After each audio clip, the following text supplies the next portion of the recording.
وَنُنَزِّلُ مِنَ الْقُرْآنِ مَا وَشِفَاءٌ وَرَحْمَةٌ لِّلْمُؤْمِنِينَ۔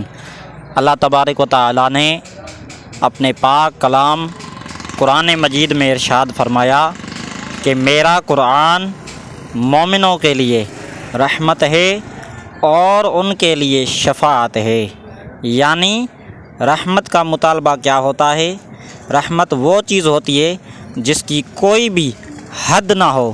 رحمت سب سے زیادہ جو اس دنیا کے تختے میں رحمت ہے وہ ہمارے کریم رب کی ہے۔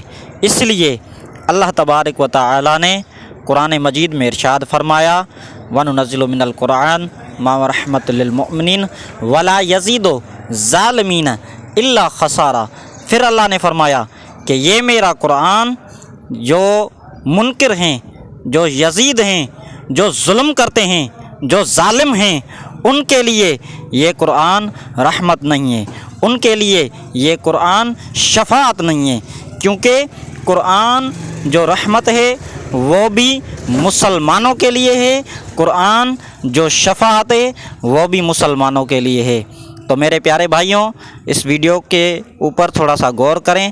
ہم مسلمان ہیں، ہمارا کام ہے قرآن سیکھنا، قرآن کو سمجھنا، قرآن کو صحیح طریقے سے پڑھنا، یہی ہم مسلمانوں کا کام ہے۔